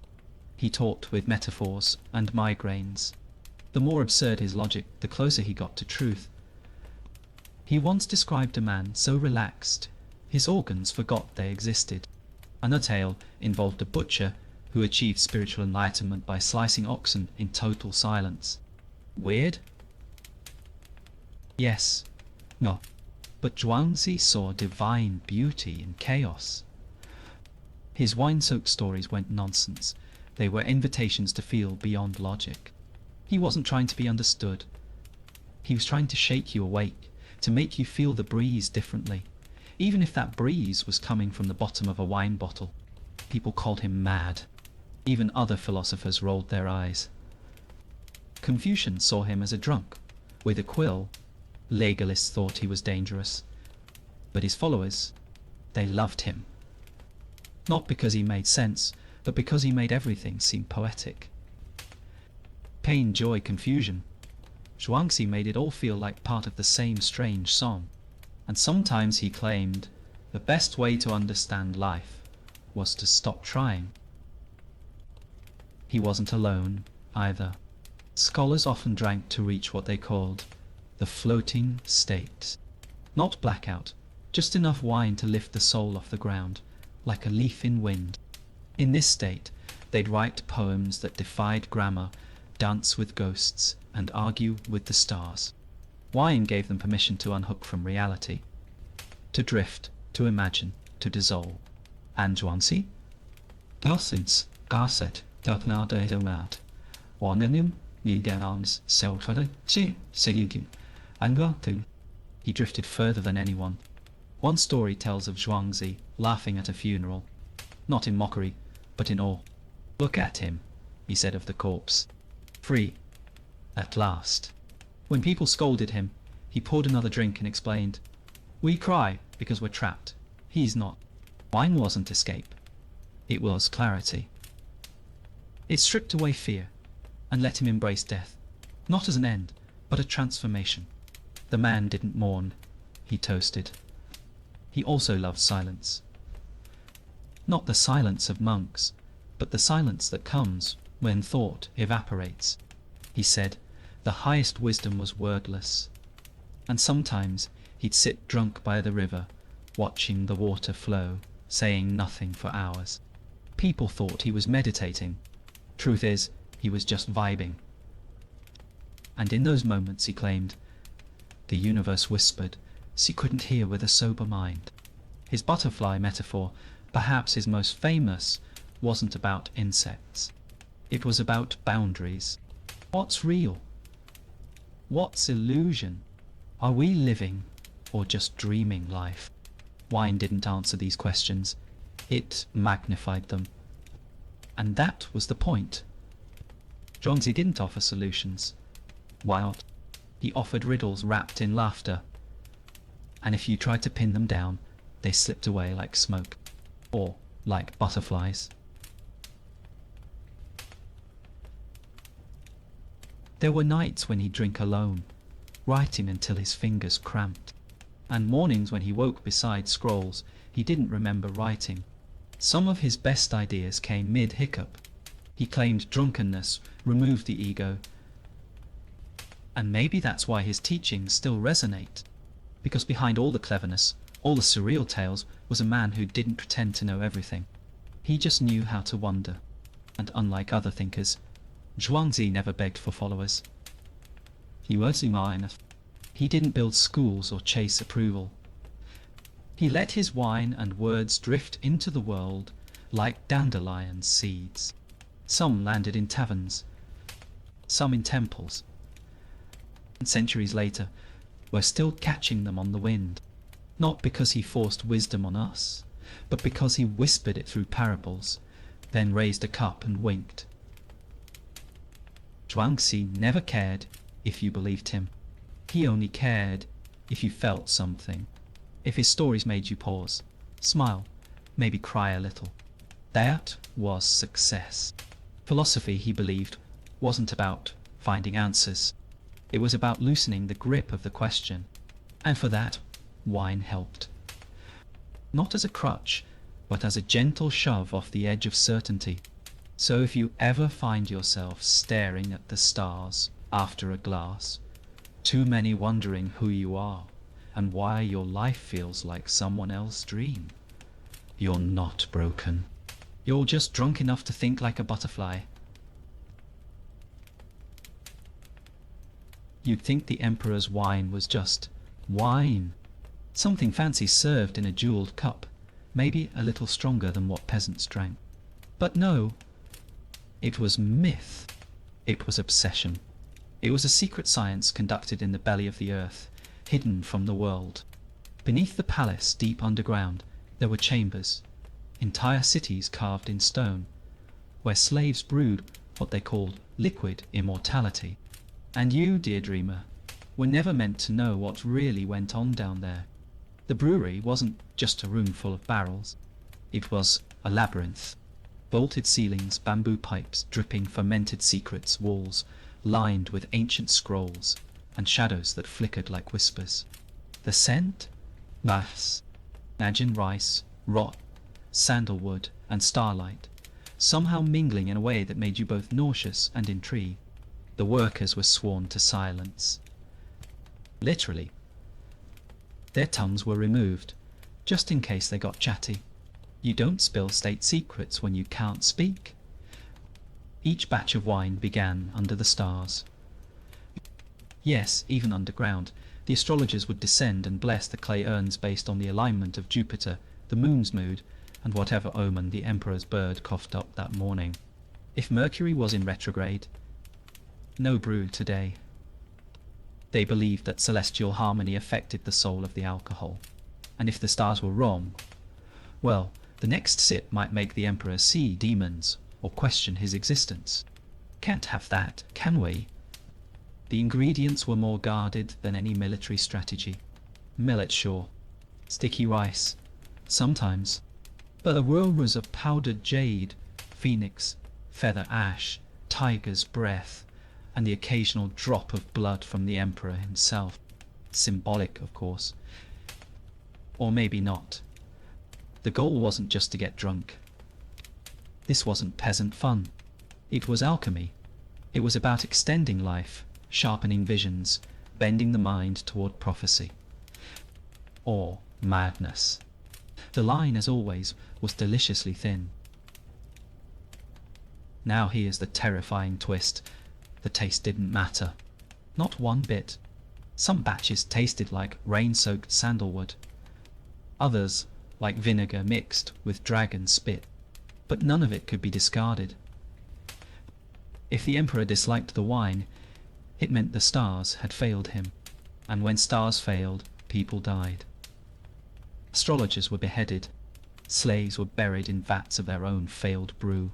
One bad batch could rewrite the imperial calendar or spark a rebellion if the emperor was moody enough. And yes, he drank it often. Not just at banquets, but in solitude. There are scrolls that say emperors would disappear for days, locked in wine-fueled trances, mumbling to ghosts and gods, scribbling poems with ink made from fermented blackberries. Advisors waited nervously outside the chamber doors, unsure if they'd receive enlightenment or be executed at sunrise. There was no such thing as a safe sip from the emperor's cup. Even he didn't know who he'd become after the third pour. And oh, the rituals. Before the wine touched his lips, priests would chant, dancers would swirl with feathers and bells, and a sacred flame would be lit, not to purify, but to frighten away jealous ancestors who might want a taste. One gulp, and it wasn't just alcohol, it was a spiritual possession. Some emperors claimed to hear the voices of former dynasties guiding them. Others heard screams. Turns on the vintage, I suppose. Storage was a whole different realm. The imperial wine wasn't kept in barrels. It was sealed in black clay urns marked with curses and blessings, then buried in silence beneath peach trees. Some believed the trees fed off the fermenting essence, bearing fruit that could cure heartbreak or cause hallucinations. Children dared each other to pluck one and bite. Only a few lived to say how sweet or bitter it really was, and even fewer remembered it clearly. Guards? Of course, but not just soldiers. Myth says the entrance to the brewery was protected by trained cranes, sacred cats, and a single eunuch who hadn't blinked in 40 years. They say his eyes had grown glassy from watching the ferment swirl day and night. His job? To sense bad intentions. If he blinked when you walked by, well, maybe you were cursed. Or maybe he was just sleepy. No one ever checked twice. The funniest part.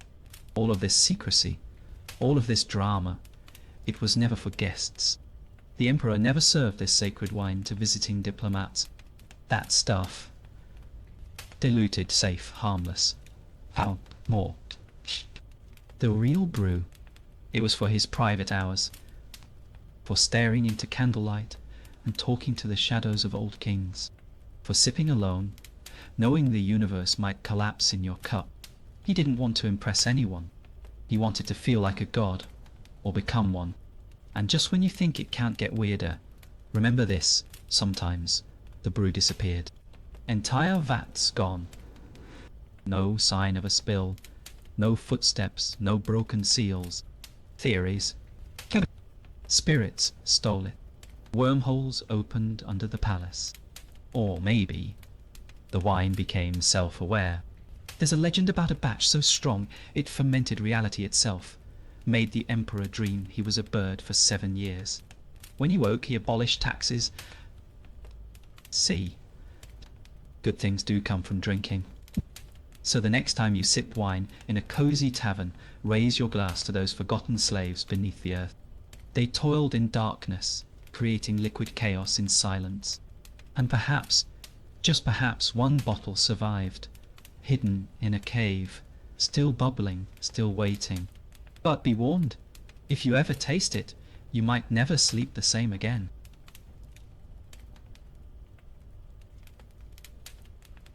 You might think taverns were cozy little places where old friends laughed over drinks and shared legends by the fire.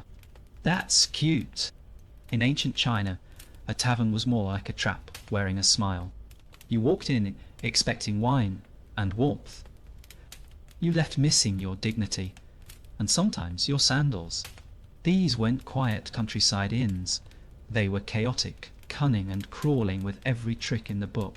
And if the book didn't have the trick yet, the bartender was probably writing it. The drinks, for starters, were never what they seemed. You pay for the strongest rice wine on the menu, but what you got was water with a splash of last week's leftovers. Some taverns diluted the booze so much it could baptize a baby. And if you dared complain, you were met with a toothless grin and the kind of silence that said, "You want real wine? Try the Emperor's stash." Most folks just nodded, sipped, and hoped for a placebo effect. But maybe, just maybe, you were lucky enough to get a strong drink. Congratulations. Now you're drunk and vulnerable. Perfect. Chance. That's when the real show began. Servers, usually beautiful women, or men with smooth tongues, would lean in close, laugh at your jokes, and suggest another round. Their eyes sparkled like stars. Their hands sparkled with your coins. Oh, it wasn't flirting. It was stagecraft.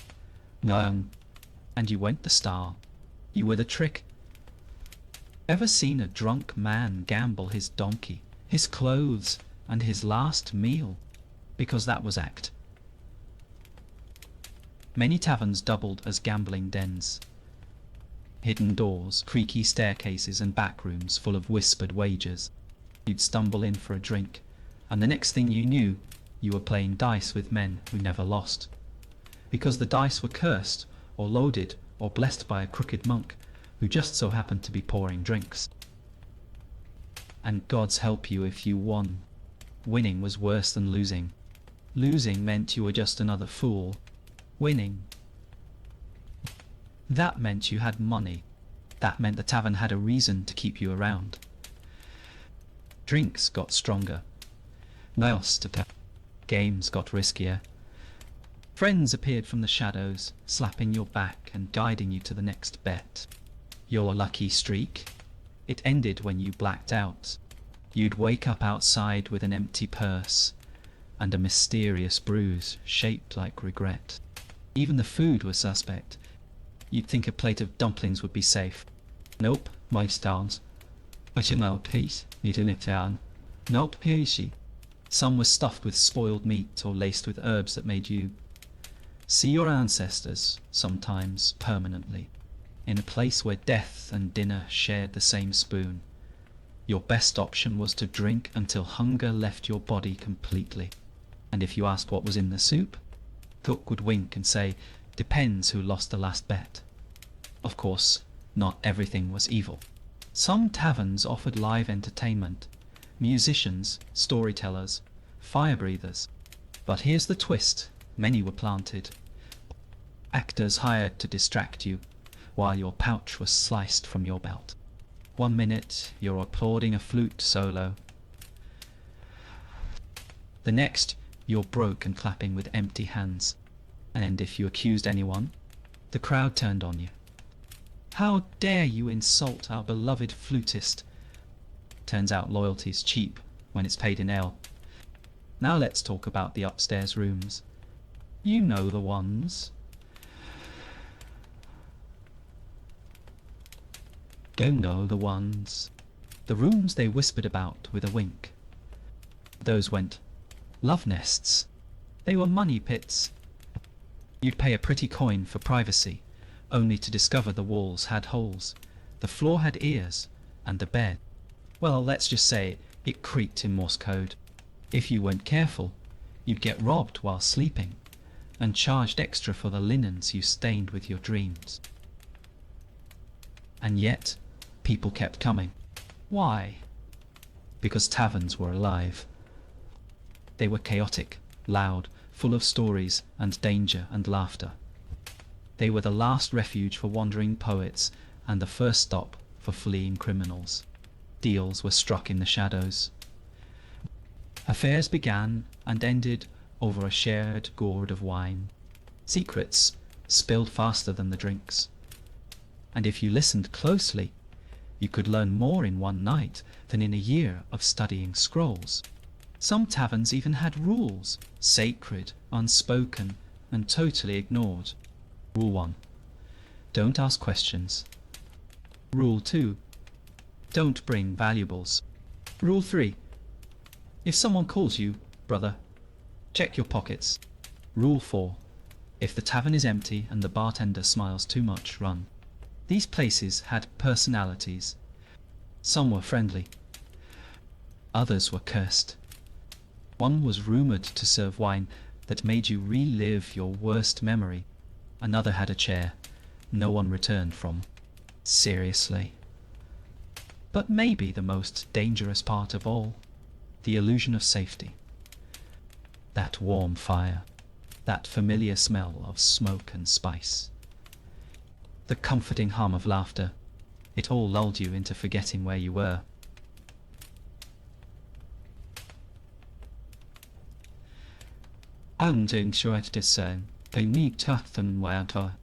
Until the doors locked behind you. Might have seen one, until the music stopped. Until someone leaned in and asked, "How much is your life worth tonight?" In that moment you realized the tavern wasn't a place. It was a test, and most people failed. So if you ever find yourself walking through a rainy alley, drawn toward a flickering lantern and the smell of rice, wine, pause. Listen. The tavern might welcome you, or it might eat you whole. Either way, you won't leave the same, if you leave at all. You settle down in a small wooden house as the sun dips behind the hills and the whole place hums with the scent of steamed rice. Tonight, like every night, there's no rush, no chatter, just the soft sound of clay cups being set on the low table.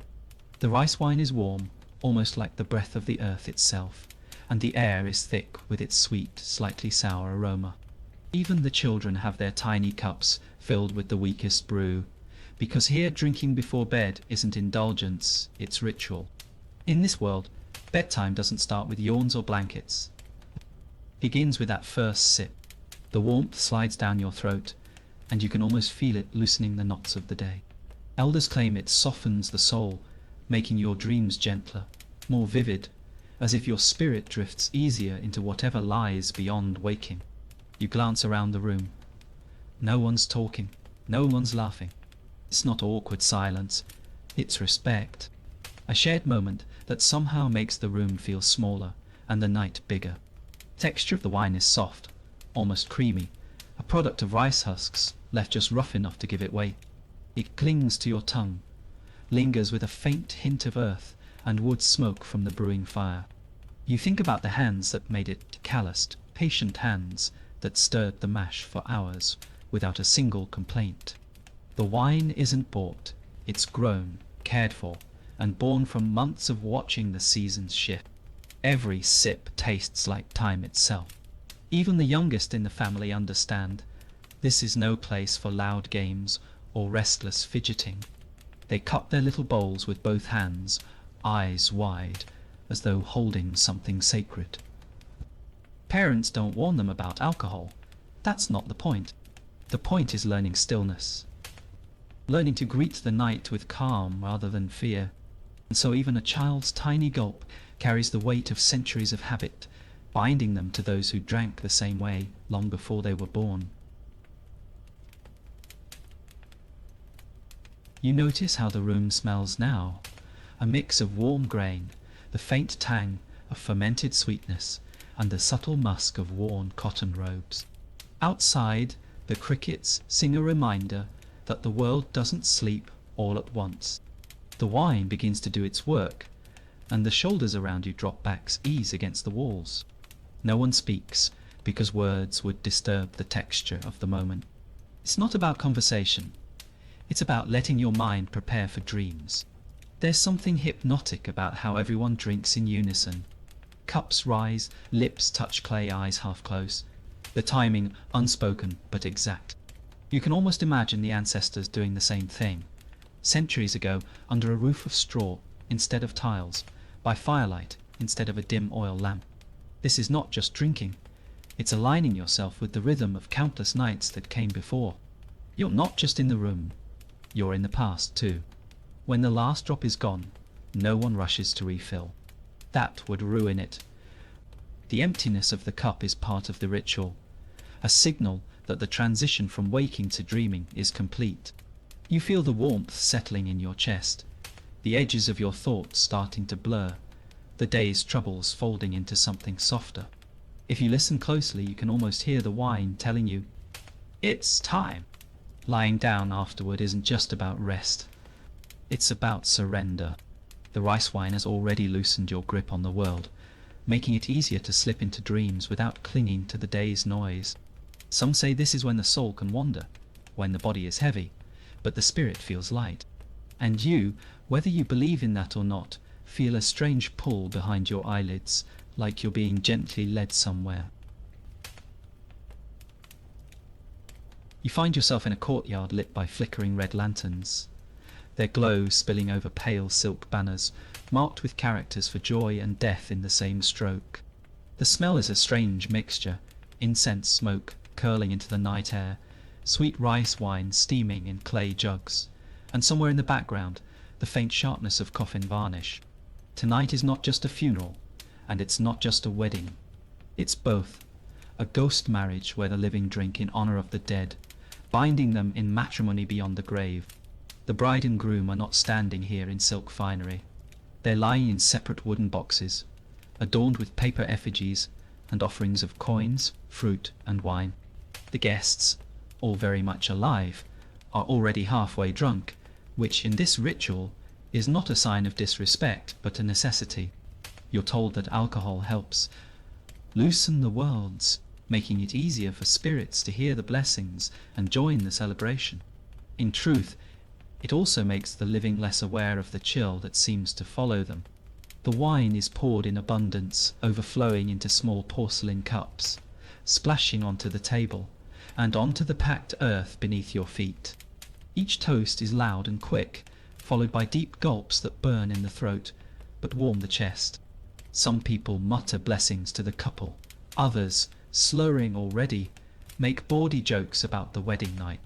Here, death and humour sit at the same table, and no one blinks at the pairing. You notice an older man lean over the grooms, cough his breath thick with millet wine, whispering something too soft to catch. Maybe it's advice, maybe it's a warning. Then he laughs, slaps the wood, as if greeting an old friend, and downs another cup. Across the courtyard, a group of women dance in slow, circling steps, their sleeves fluttering like moth-wing. The rhythm is uneven, half grief, half celebration, and entirely soaked in alcohol. The smell of the feast rises, roasted duck, steamed buns, bowls of spiced peanuts. You're encouraged to eat between drinks, though no one seems concerned about pacing themselves. The idea isn't to stay sober, it's to keep the cups moving, to keep the air between this world and the next thin enough for the dead to slip through. Every so often, someone leaves a full cup at the foot of each coffin, a silent offering to the bride and groom. By the time the moon is high, the mood has shifted from solemn to chaotic. A man tries to sing an old wedding song, but forgets the words halfway through, collapsing into laughter. Someone else, too drunk to stand, sits cross-legged on the ground, cradling a jug of wine like a child. The mix of incense and alcohol is dizzying, the air heavy enough to make you feel like you're breathing another time entirely. The coffins themselves are treated almost like honoured guests. People approach with gifts, paper flowers, coins, folded notes, tucking them between the cracks in the wood. Said that whatever is sent this way will reach the couple in the afterlife. The wine, though, is the truest messenger. Every drop spilled, every gulp swallowed is a reminder to the spirits. You are remembered, you are celebrated, you are not alone. Not everyone is smiling. In a corner, a young woman sits with her head in her hands, quietly crying. You learn she was supposed to marry the groom while he was alive. Now, she drinks in silence, her tears mixing with the rice wine. Around her, the party continues, as if grief and joy are two sides of the same coin. both necessary, both inevitable. The drinking doesn't stop when the food is gone. Instead, jugs are refilled, cups are swapped, and the toasts keep coming. Some guests are lying down now, stretched on benches or even next to the coffins themselves. No one moves them. The belief is that sleeping so close to the couple might bring blessings, or at the very least, vivid dreams.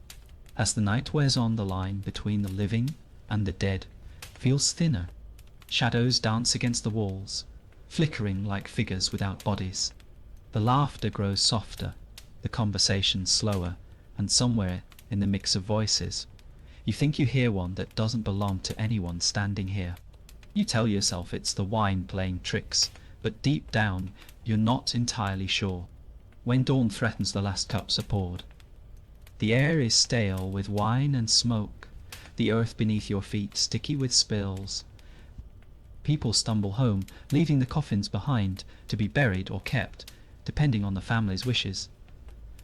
The couple married in death now belongs to a different world entirely, but the echo of the celebration lingers, as if the walls themselves remember. And as you leave, still warm with drink, you can't help wondering, did they dance too when no one was watching? You're standing in a courtyard somewhere between a festival and a battlefield, though the only weapons here are clay cups and rice wine. The air is thick with roasting meat, incense smoke, and the faint metallic tang of spilled liquor soaking into the dirt. In ancient China, there wasn't much distinction between joy and sorrow when it came to drinking. A birth? Drink. A death?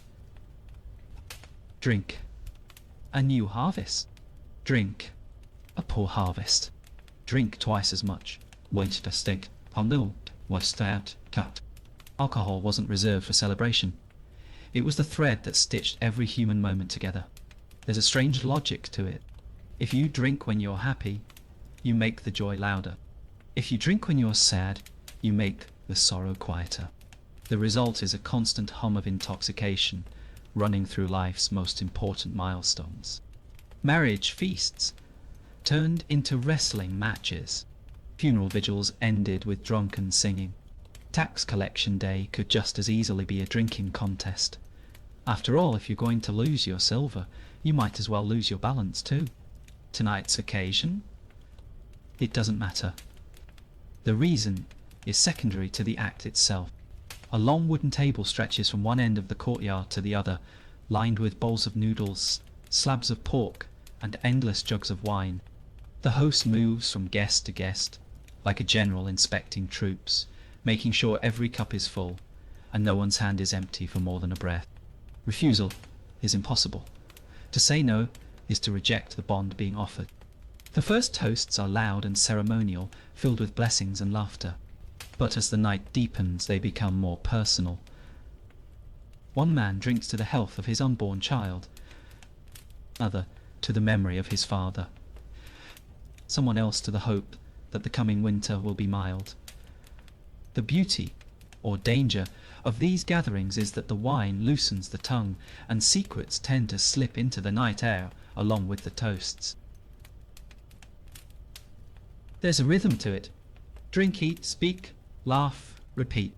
Between sips, someone tells a story about the time they drank an entire jug and woke up in another village, wearing someone else's boots.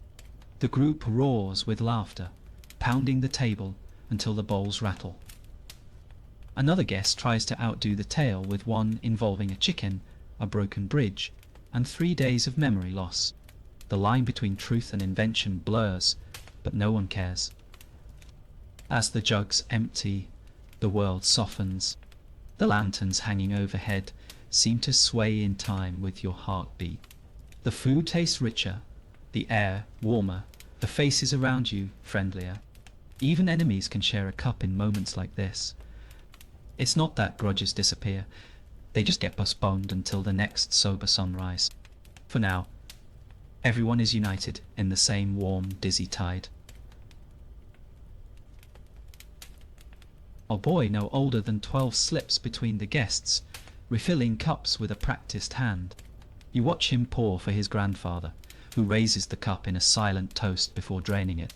In some households, even children were given diluted wine, not enough to make them stumble, but enough to teach them that sharing a drink was sharing life itself. Sobriety was never a virtue here. It was simply the space between toasts. Some guests begin to sing, their voices rising and falling in uneven harmony. Others dance, or attempt to, moving with the exaggerated grace of the very drunk. A man stumbles and nearly falls into the cooking fire, saved at the last moment by two friends who are laughing too hard to stand straight themselves. Somewhere behind you, a woman is crying, but she's smiling through the tears. Whatever her reason, the wine has made it bearable. And tall is soon, but. And then there are those who drink not to remember, but to forget. The farmer whose crops failed, the soldier who came home without his brother, the young woman promised to a man she does not love. In a world where fate is rarely kind, the cup becomes both shield and sword, protection against reality and a weapon to dull its edge. For some, the wine is not a celebration but a truce with the pain they carry. The night wears on until the courtyard is littered with sleeping bodies, overturned cups, and the soft glow of dying embers. Those still awake sit in small clusters, speaking in low, conspiratorial tones. The mood is gentler now, the rowdiness replaced by a quiet camaraderie.